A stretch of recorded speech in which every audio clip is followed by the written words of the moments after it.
Bien, estimados amigos de la segunda temporada del Mecanismo del Éxito, para mí es muy agradable en esta oportunidad tener un invitado, digamos, que tiene un impacto y repercusión en la educación superior y en la parte de la construcción del futuro del Perú.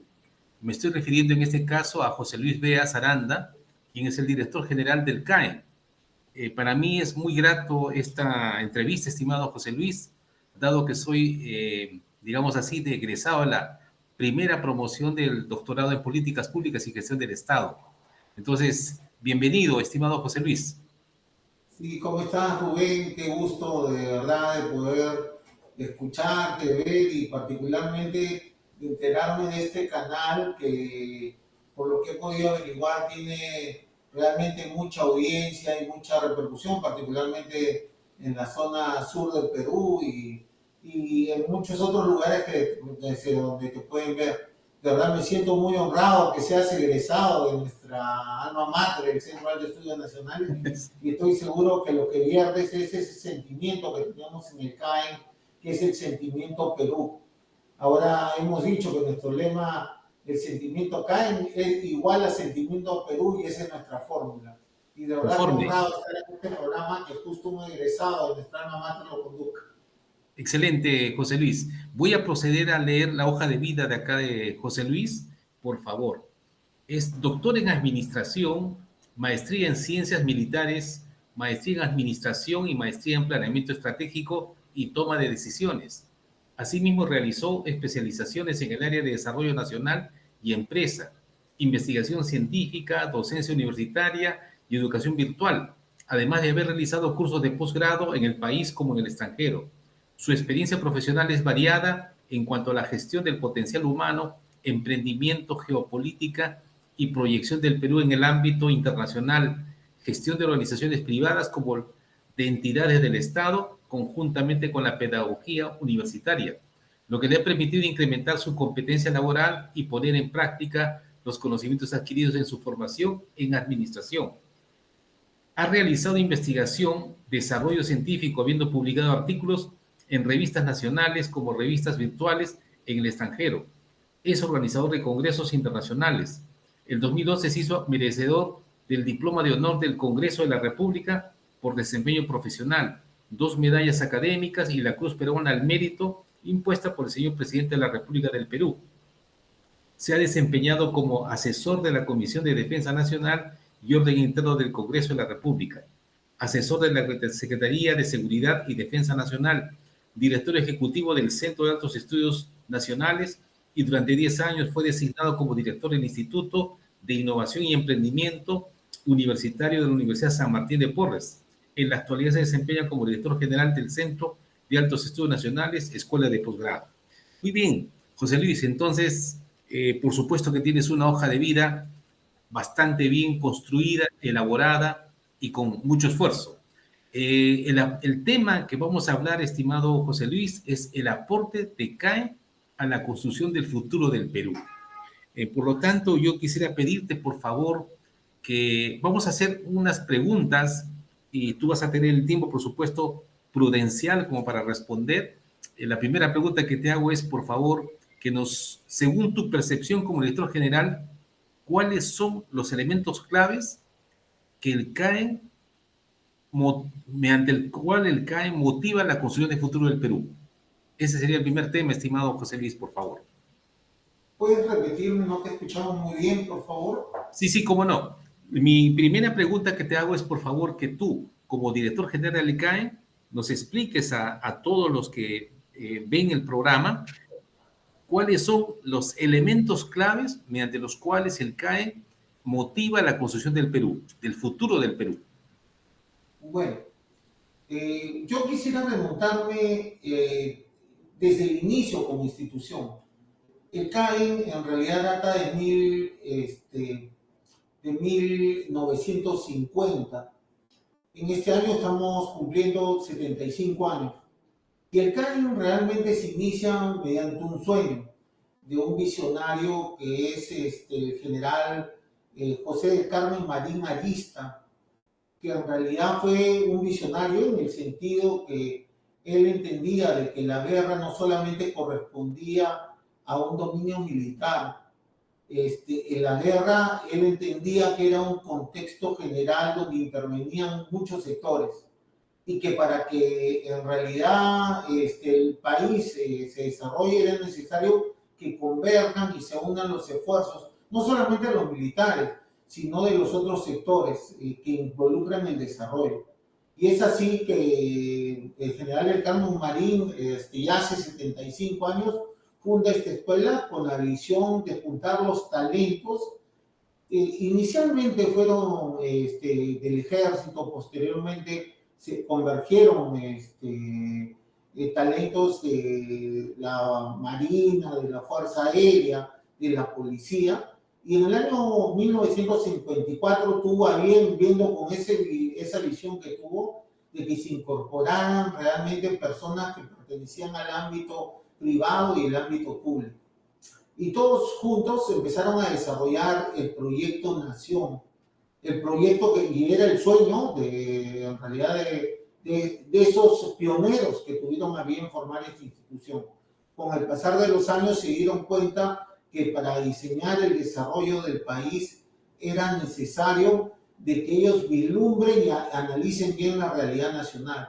Y es así que se juntaron, más que una currícula académica, empezaron a investigar sobre la realidad nacional en los aspectos social, económico, político, tecnológico y a la vez militar, para ver con qué sentido y qué recursos tenía nuestra nación para en sí este grupo humano muy talentoso desarrollar ese proyecto que haga que el Perú sea grande y próspero.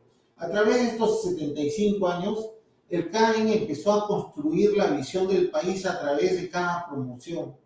Se empezaron a hacer proyectos de diversa índole en el sector minero, en el sector seguridad, en el sector hidrocarburos, en el sector eléctrico, en el sector transporte. Los trabajos de los alumnos han convergido a temas justo relacionados a distintas fases y momentos del desarrollo.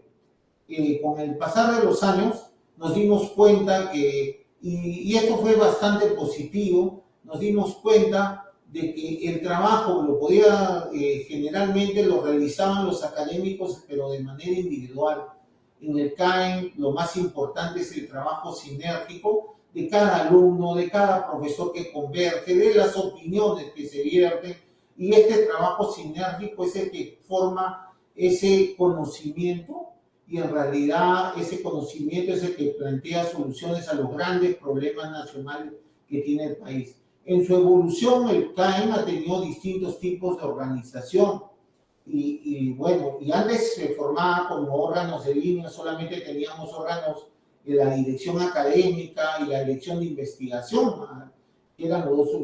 Posteriormente nos dimos cuenta que era necesario crear un instituto que lleve el nombre de nuestro fundador, el Instituto José del Carmen Marín Arista, y se forma porque ahí en ese lugar se forman los grandes proyectos que dan solución a los grandes problemas que tiene el Estado peruano. Muchos de estos problemas los llevamos al Ejecutivo, planteamos soluciones, pero son problemas que están investigados al detalle con una metodología, y quizás eso es lo que quisiera rescatar, y que a través de los años empezamos a formar lo que se llamaba el enfoque sistémico. El enfoque sistémico era la manera de ver de que los problemas no son aislados, sino que los problemas, al ser un enfoque sistémico, convergen y son vistos desde distintas aristas. Por ejemplo, hace unos días conversamos bajo un enfoque sistémico que el problema del crimen, de la delincuencia o del crimen internacional no son problemas que solamente convergen a la policía o no solamente son realmente vistos por aquellos que cometen el delito, sino es un enfoque sistémico, quiere decir que incluye la familia, la formación de valores, el tema de la educación, el tema de la situación de la policía, el tema de la parte tecnológica, de la parte de la infraestructura, entonces el tema de la seguridad alimentaria. Son muchos aspectos que intervienen para solucionar un problema. Y eso es en realidad lo que nos acostumbran realmente inicialmente con esta metodología, entender que todos los problemas tienen un carácter sistémico y lo más importante es la metodología de trabajo con dinámicas de casos, con métodos de casos, con el método socrático, donde se forman los líderes y los grandes tomadores de decisiones que va a tener el país, donde ellos convergen y con este enfoque sinérgico llegan a conclusiones, ¿no? Y qué más interesante y qué bonito es ver cómo se juntan. Yo soy enemigo siempre de llamar sociedad civil o sociedad militar ver que la sociedad distinguir por un tipo de profesión. De verdad acá ver que tenemos amigos, que nos integramos realmente en las personas y sabemos que la profesión no es algo que nos debe separar, sino que ver que las distintas disciplinas pueden converger para el desarrollo. Y es así donde generamos amistades, independientemente de lo que son uniformes. Tú sabes, Rubén, que nos hemos conocido en las aulas, conversamos, tenemos objetivos, y igual como los miembros de la asociación ProUni y otras asociaciones que convergemos, solamente lo que es único que nos orienta es hacer un Perú mejor, ver un Perú grande y próspero, ¿no? Ese es el tema. Excelente, José Luis. Ahora, pero de esta parte de esta exposición que has hecho bastante amplia, vamos a llamarle, ¿cuáles serían las líneas de investigación con las cuales el CAE aporta a la construcción del futuro del Perú? Sí, nosotros tenemos tres líneas que están bien definidas, nuestra línea de investigación. La primera línea está orientada a lo que es desarrollo. Es un tema de desarrollo, el otro tema es de seguridad y el otro es el de defensa. Durante muchos años se concibió antes, y eran otras realidades, en los años 50, en los años 60, así como ha evolucionado el mundo, se concibió que la primera línea de trabajo era la defensa, porque se concebía que los países tenían que mantener su soberanía y su integridad nacional. Y fue la línea de trabajo donde generalmente se entendía la parte de la defensa. Sin embargo, con el pasar de los años nos dimos cuenta, y esto ha sido parte de la evolución, y si nosotros vamos a los organismos internacionales, la Organización de Naciones Unidas, con el pasar de los años, se dieron cuenta que si bien es cierto en un momento determinado la defensa tuvo un rol protagónico, pero una vez que se habían definido las fronteras, ya había otro escenario. Y ahí viene el otro escenario, que es el escenario que inicialmente, en el año, seguro que recordarán, ya en el año 92, el año 94, se empieza a hablar de desarrollo humano. Y para el desarrollo humano, bueno, ya empiezan otras aristas y se empieza a ver de que se tiene que hablar más de seguridad. Y bueno, y cuando hablamos de seguridad, hablamos de seguridad política, seguridad alimentaria, seguridad de educación, seguridad ambiental, seguridad económica. Entonces, estos aspectos nos hacen pensar de que ya la defensa, si bien es cierto, es importante, y es importante mantener la frontera, mantener realmente lo rico que tiene nuestro país en recursos, ya pasamos a otro escenario que son nuestra otra línea de trabajo, lo que es seguridad. Y entonces, si nosotros entendemos que la seguridad, y ahora hablamos algo que le denominamos la seguridad multidimensional, o sea, y más aún que hay una frase que en realidad ya se ha acuñado, que donde dice que no hay desarrollo si no hay seguridad. Entonces, la base para obtener el desarrollo es seguridad. Y hay muchas personas que creen que la seguridad solamente pertenece a los militares o a los policías. Como yo te decía, la seguridad es alimentaria, puede ser seguridad, a la misma seguridad ambiental, proteger nuestros recursos. Entonces, ya es otro contexto. Y al ser multidimensional, nosotros entendemos que para obtener el desarrollo y que el país crezca, progrese, es necesario que exista seguridad en los otros sectores.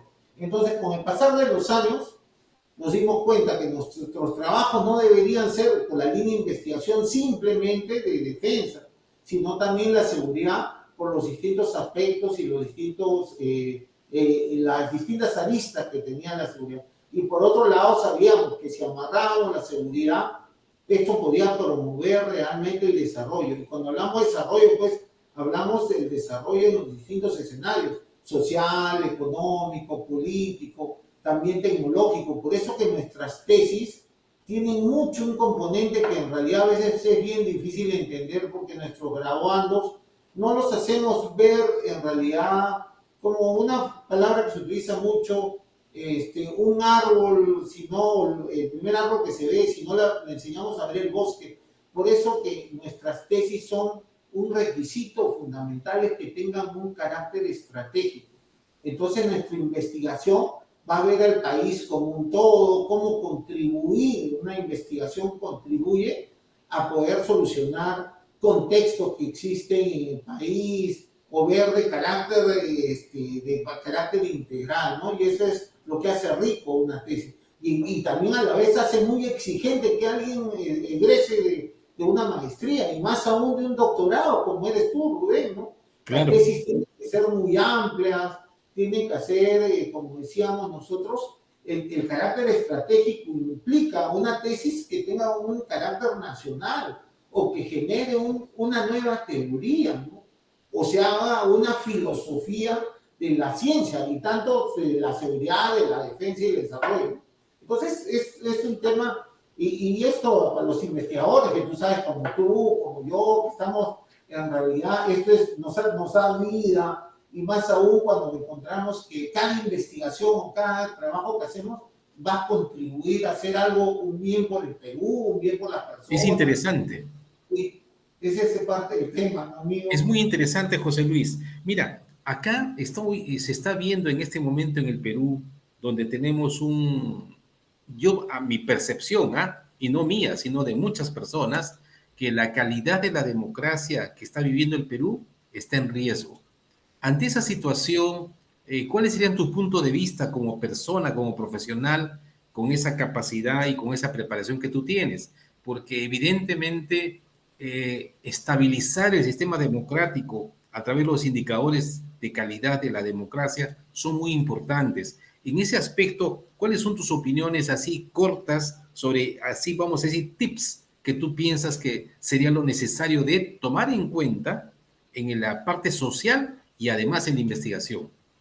Mira, con respecto al tema de la democracia, en realidad uno de los aspectos más importantes es, yo ya conjugaría, está bien, en realidad respetamos toda la democracia y estamos muy seguros que es el mejor sistema para que funcione, pero también debe estar amarrado mucho con el tema educativo, con el tema de la educación, tanto para los electores como tanto para aquellos que nosotros elegimos. En ese sentido, con toda franqueza, me ha dado mucho gusto apreciar personas entusiasmadas. Y te cuento, Rubén, este año hemos recibido algunas distintas tiendas políticas que se han acercado, faltando un año para las próximas elecciones, para que nosotros los capacitemos en temas de seguridad, de defensa y de desarrollo, y particularmente que conozcan la realidad nacional. Entonces, ya hay una intención de las fuerzas políticas de ver que en realidad necesitamos cuadros preparados. A mí me ha dado mucho gusto y nosotros sabemos que de esa manera formar y que ellos conozcan eso, vamos a contribuir a tener autoridades preparadas con conocimientos necesarios y que entiendan en realidad que el Perú no es un ente aislado, sino es un trabajo sinérgico, conjunto, de hacer un proyecto nación donde todos contribuyamos a ser mejores. Y no quiero dejar el otro lado de la educación.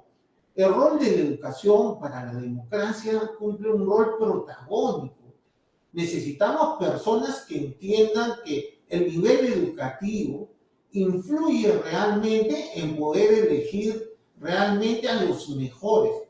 Entonces, debemos impulsar el tema educativo para poder en realidad identificar nuestros mejores cuadros, identificar realmente las personas que tienen las competencias, los conocimientos necesarios, la experiencia para poder darle esa gran responsabilidad de que puedan gobernar o dirigir un país. Ya se encuentran en el Ejecutivo, en el legislativo, ¿no? Y para todos los puestos que tiene el Estado, ¿no? Este es un tema importantísimo, ¿no? Sí, es clave. Ahora, otro de los aspectos que también se está señalando de una manera así persistente, estimado José Luis, es, digamos así, con la expresión siguiente: se aprecia una crisis de liderazgo político. En ese sentido, la pregunta sería hacia tu persona, estimado José Luis, como director general del CAE, ¿de qué manera el CAE en sus maestrías, doctorados, diplomados está incidiendo en esos temas? Liderazgo político. Sí, nosotros en realidad no solamente podemos hablar de liderazgo político. Tú sabrás, tú has sido parte de nuestras aulas, Rubén, y lo que nosotros, si bien es cierto, fundamos, formamos a los líderes que en realidad van a dirigir y van a tomar las decisiones más importantes del país.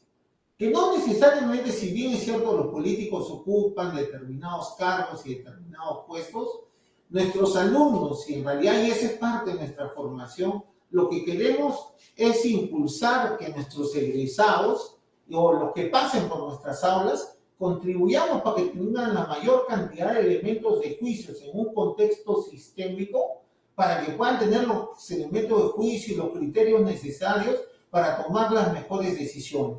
¿Y cómo van a tomar las mejores decisiones? Número uno, basado en lo que son valores.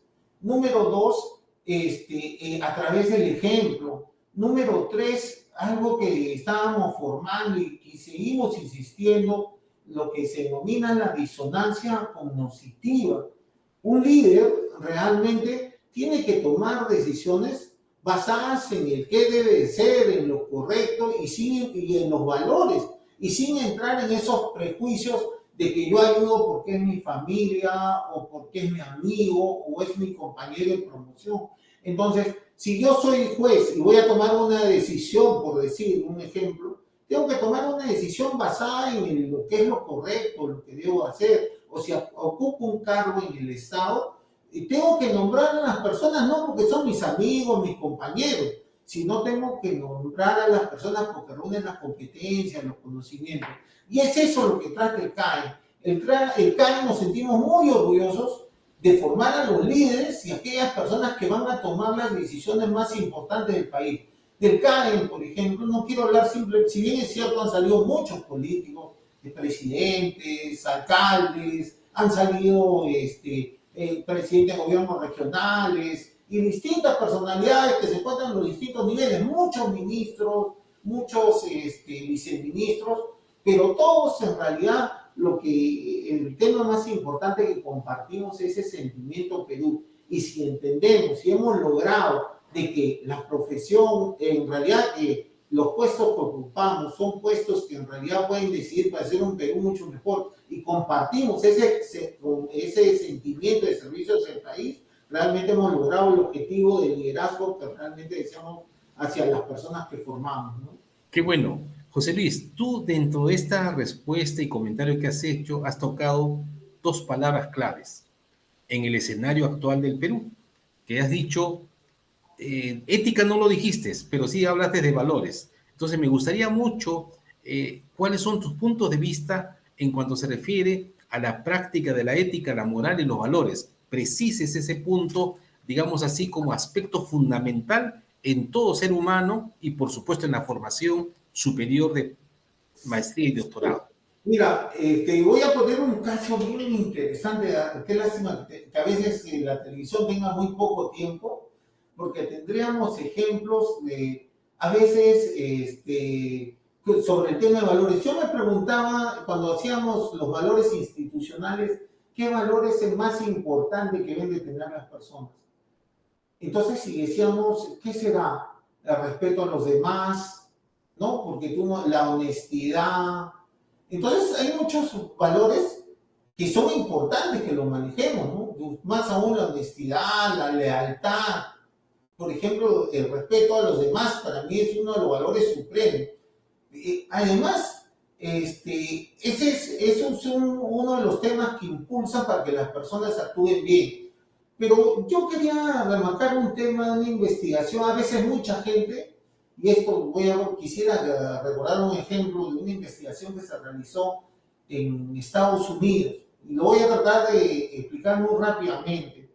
Se seleccionó a gerentes de las universidades, eran los CEOs de las empresas más talentosas, así rápido lo cuento, de distintas, esto lo realizó una revista que se llama 2020.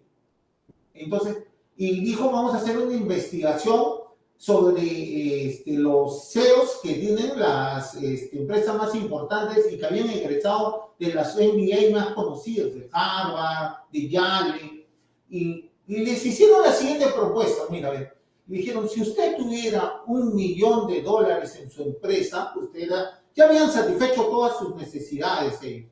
Ya pues Todo. eran La pirámide de ejecutivos. Misber ya estaba satisfecho. Sí, sí, ahora estaban ya eso es efectivamente, las necesidades básicas, podían viajar, tenían un sueldo de más de 180.000, 200.000, $220.000, y efectivamente tenían un cargo alto, habían viajado al extranjero, tenían buenos cargos, pero les ponen, mira, la siguiente, le dice, si usted en esa condición de, en realidad que está trabajando, usted ha egresado a las mejores universidades, tiene una buena educación, y le dice, si usted se podría quedar sin que nadie se dé cuenta de $1.000.000 que corresponde a la empresa donde usted se encuentra, y si por A o B usted la posibilidad que tenga de ser detectado es el 1%, o sea, 99% a su favor y el 1% que sea detectado.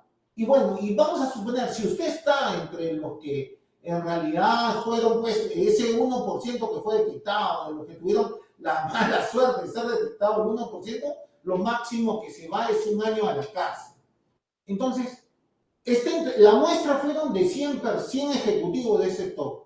Me vas a creer que en Estados Unidos, de 100, como era anónimo, 99 de estos ejecutivos con ese perfil contestaron de que sí lo hacían. O sea, Entonces, sí agarraban el millón. sí atrapaban el millón. O sea, se podían ir 1 año a la cárcel, Ya. pero sí atrapaban el millón. Entonces, él dice, oye, pero si ya habías satisfecho tus necesidades de 1 millón para ganar, pues, después ganas 180.000, $220.000 anuales, ¿cómo te has metido? Ya habías satisfecho tus necesidades, ¿no? Pero como veían esta relación de que te vas máximo 1 año a la cárcel y la posibilidad, ellos analizaban un tema de costo-beneficio, entonces, y decían, si por costo-beneficio, yo lo hago. Entonces ahí se fueron a preguntarle, decían, ¿qué tipo de monstruos se está formando Harvard o qué tipo de monstruos está formando Yale? Que en realidad piensan solamente en una relación costo-beneficio y en realidad se olvidan de los valores y de los principios. Y a partir de ese momento empieza una corriente de formación de valores. Y no puede existir un líder que en realidad no tenga claro realmente sus valores, sus principios, su ética profesional, porque esto realmente no le impulsa ningún camino bueno. Las personas que obran bien, que actúan con principios, que actúan con ética, les va bien. Eso está demostrado. Mientras que las personas que es a la inversa, realmente sus resultados pues siempre son negativos, ¿no? Qué caso para incontradictorio, ¿no? Uno podría pensar que el resultado sería diferente. Mira, voy a compartir un instante nada más, no sé si sabes este caso, estimado José Luis, un ratito Sí, voy a compartir esto para que lo veas un momento y de ahí hagamos un comentario. Entonces, por favor, me dices si ya estás viendo.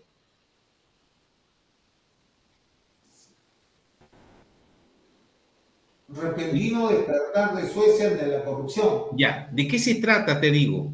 Se trata el caso de que una persona, que en este caso se llama el caso Toblerone, del año 95. Entonces, la ministra de Trabajo compró chocolate Toblerone con dinero del Estado y le detectaron eso y la suspendieron de todo su ejercicio durante varios años. Entonces, date cuenta de esa situación. ¿Cuál sería tu comentario en ese sentido, estimado José Luis?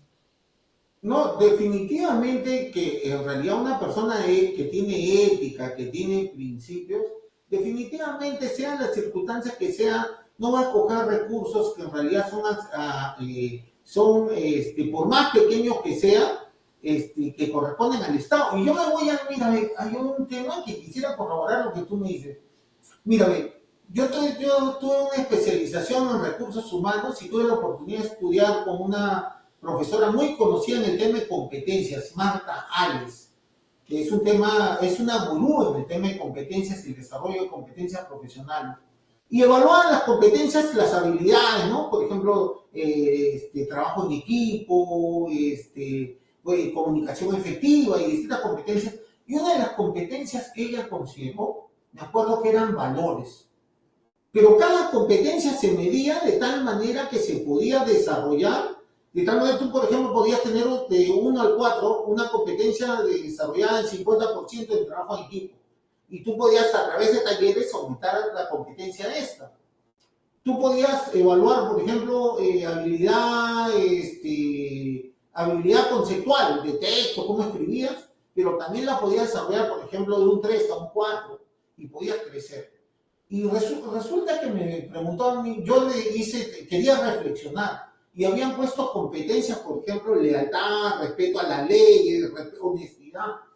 Y yo le dije, en mi razonamiento le decía a esta gurú, le decía, oye, pero yo no entiendo, para mí no hay medio honesto, no hay 50% honesto, 50%, 50% leal, o no.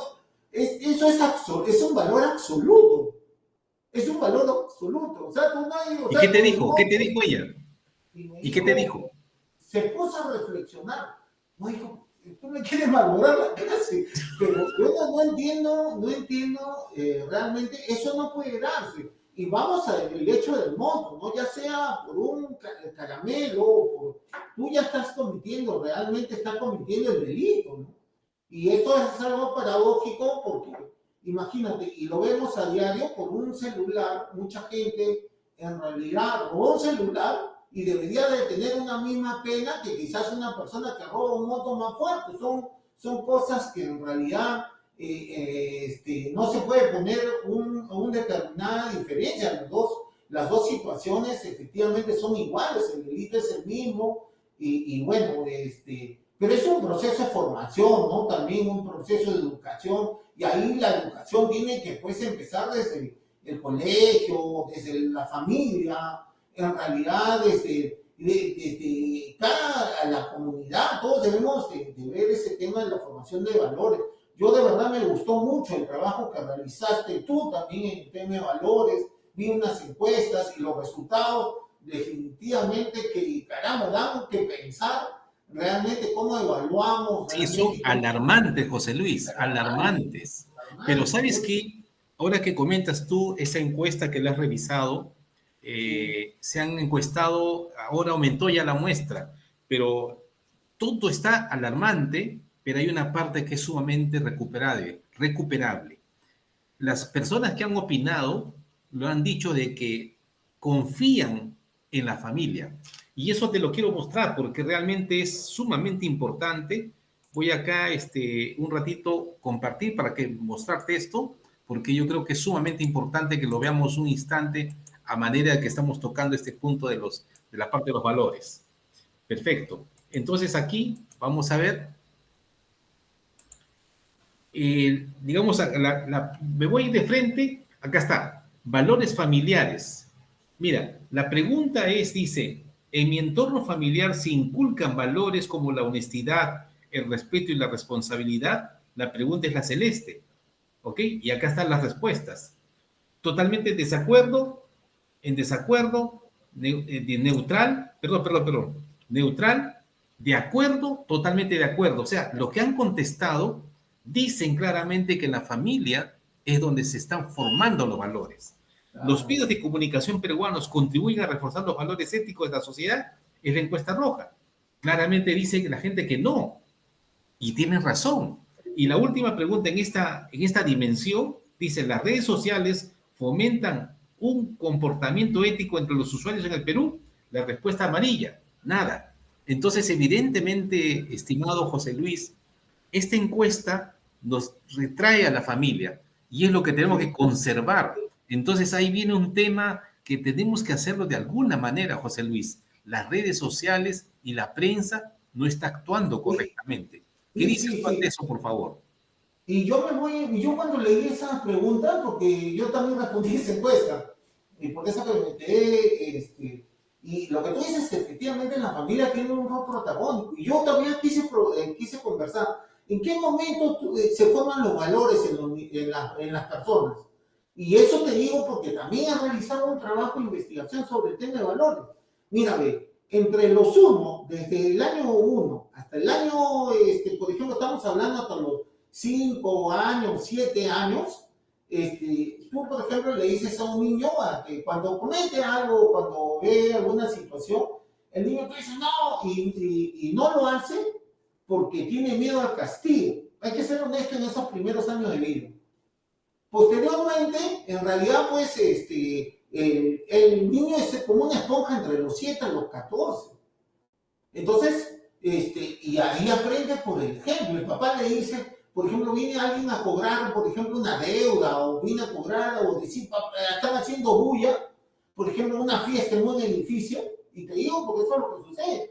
Y ve que el papá, ve el niño que su papá no tiene respeto a los vecinos, se hace el volumen y no tiene respeto a los demás, y el niño ve eso. Y en ese periodo de tiempo, entre los 7 hasta los 14, le está en un proceso de formación de valores. Porque después a los 15 ya los niños crecen, salen a la sociedad y la formación, lo que queda, porque ya lo que queda se da entre la juventud. Entonces, ¿y qué es lo que pasa? Y ya es muy poco realmente lo que se puede hacer a los 17 y 18 años. Y esto me hace recordar un trabajo que hicimos justo cuando trabajaba en el Congreso sobre un caso de que si el proceso de selección que se realizaba en las fuerzas policiales o aquellos que en realidad tenían que trabajar, qué poco hacía realmente a los 17 y 18 años.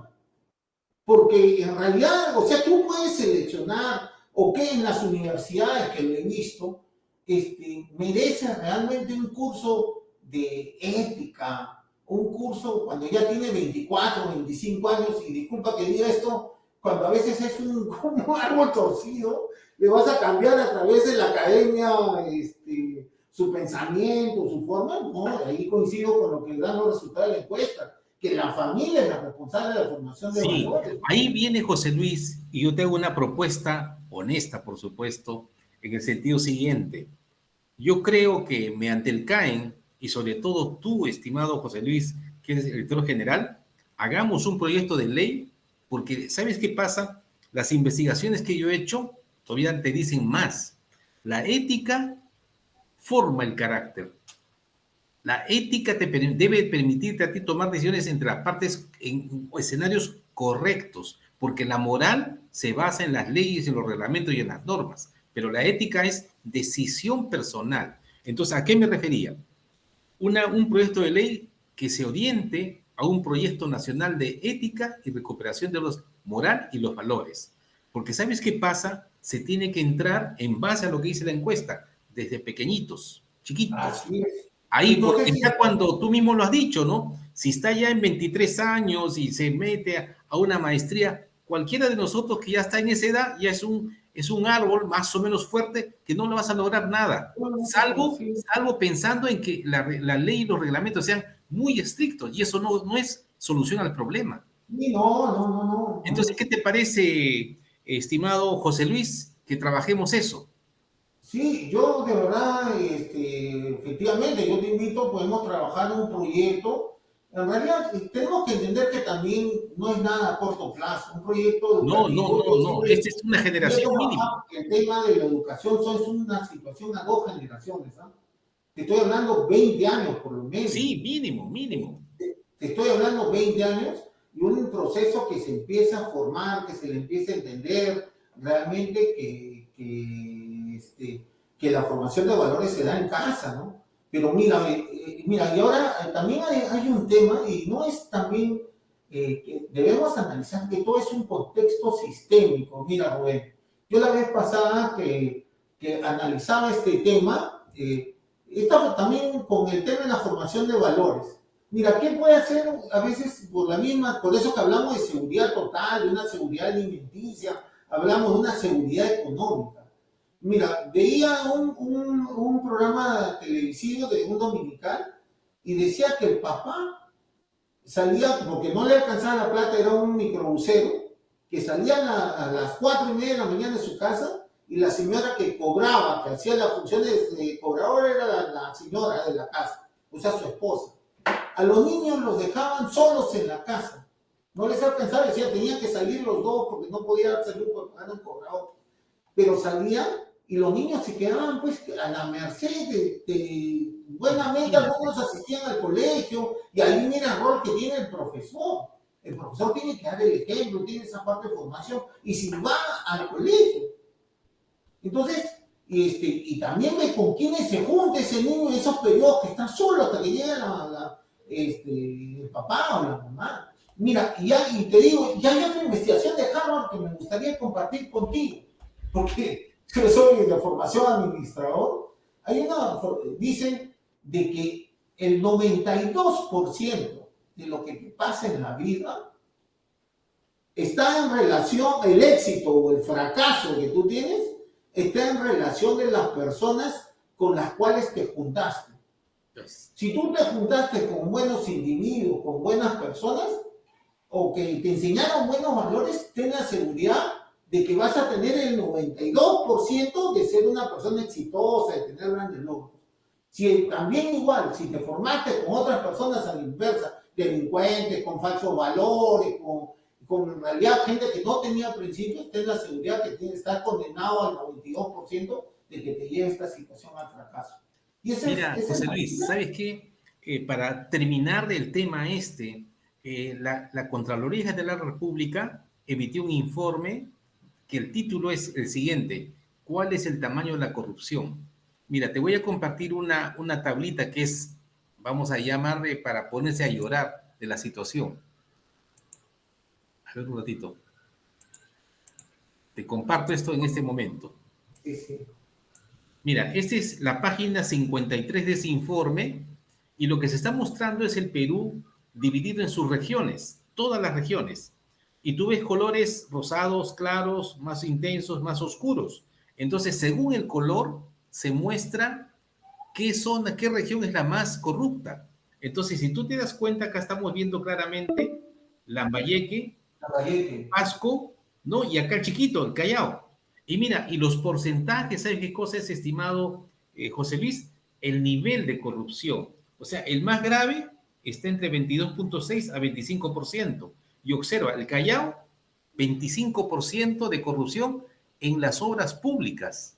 Entonces, ¿qué está indicando esto? 25%. ¿Te puedes imaginar que ese es el porcentaje que ha comprobado la Contraloría General de la República?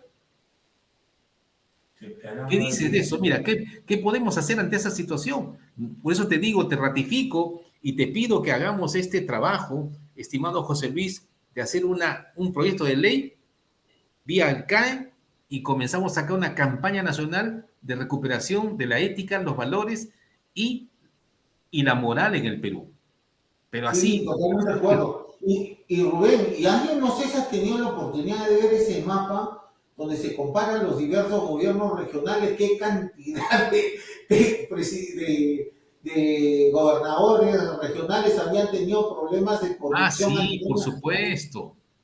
Esa es Sí, otra evidencia que sí, realmente porque yo te existe. digo, realmente, José Luis, la situación del país es complicada en muchos aspectos y si no hacemos, por esa razón el tema ha sido ese, ¿no? CAE y su aporte a la construcción del futuro del Perú. Si no tomamos decisiones, que es decisiones pronto para cambiar el futuro, la cosa va a continuar y vamos a estar en ese plan de lamentarnos, oye, no, no hay este problema, no se puede hacer. Entonces, esto de la ética, porque fíjate, Bueno, este monto que acá se pierde, acá dice la Contraloría, 23.000 millones de soles.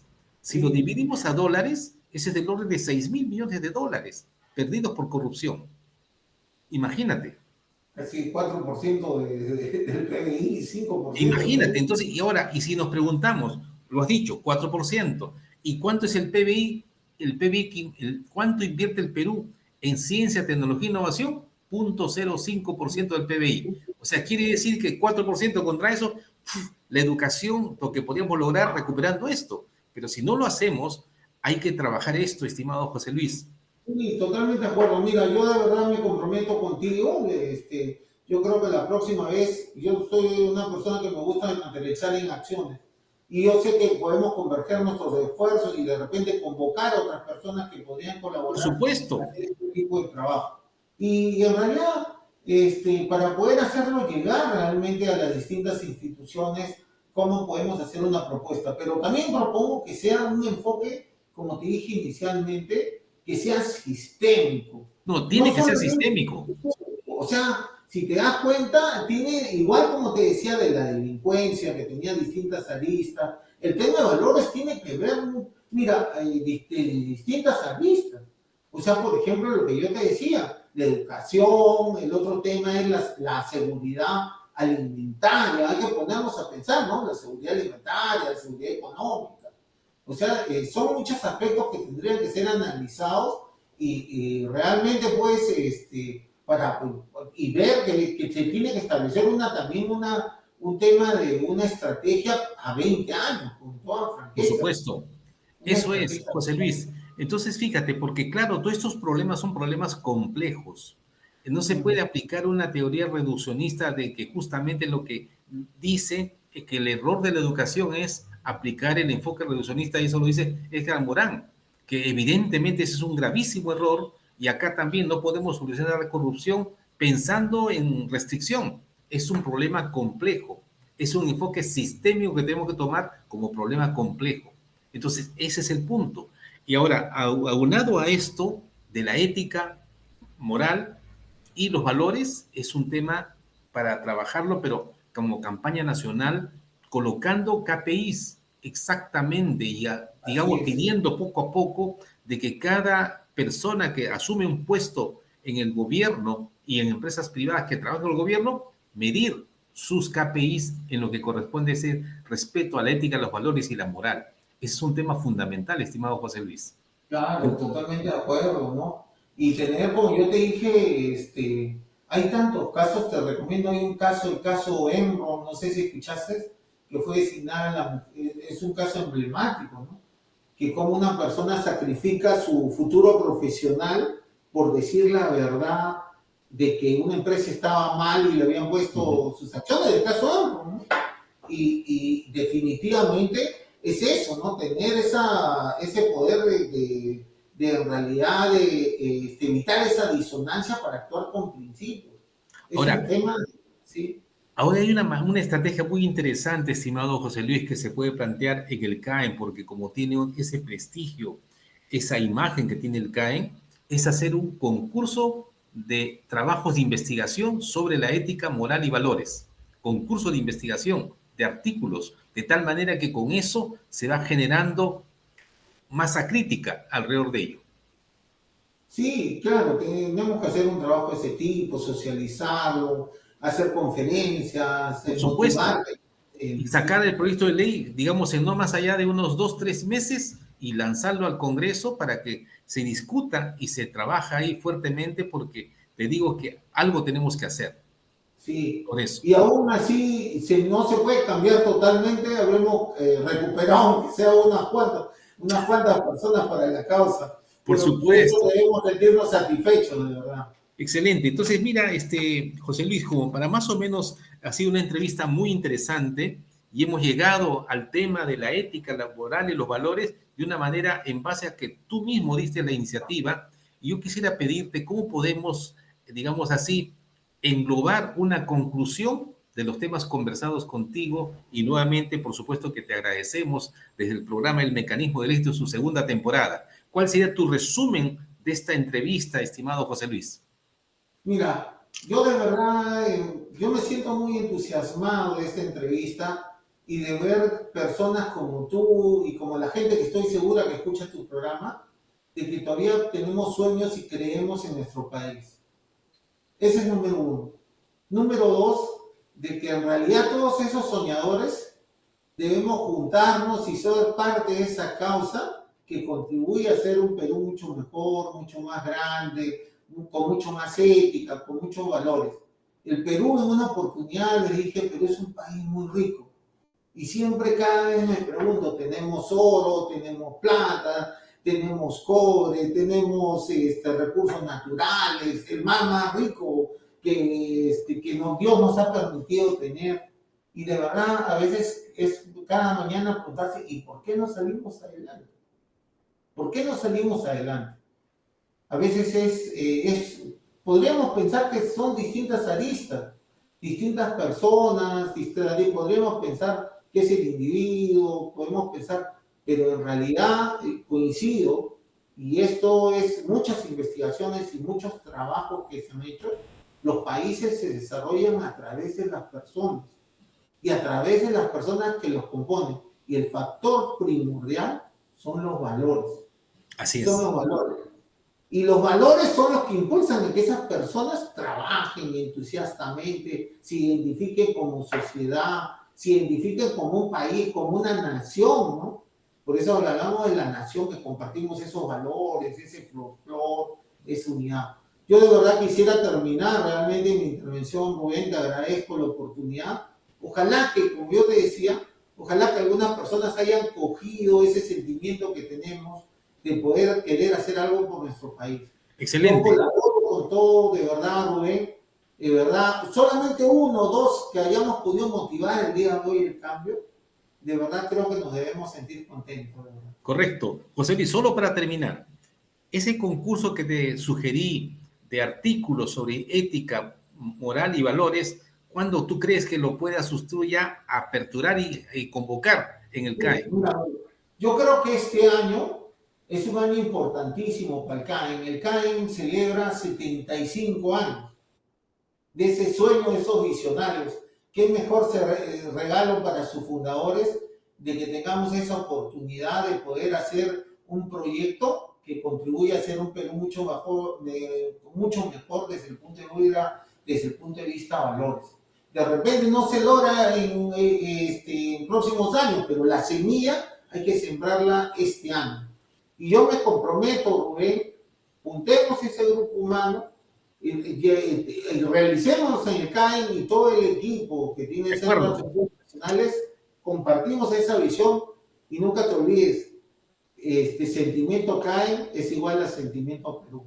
Perfecto, muchísimas gracias. Entonces, José Luis, con estas últimas palabras tuyas, y ya asumimos el compromiso, poder trabajar y sacar varias, por lo menos 2 revistas especializadas en ética, moral y valores. Excelente, muchísimas gracias, José Luis, desde el programa del Mecanismo del Éxito en su segunda temporada. Omar, entonces estamos cerrando el programa del día de hoy, por favor.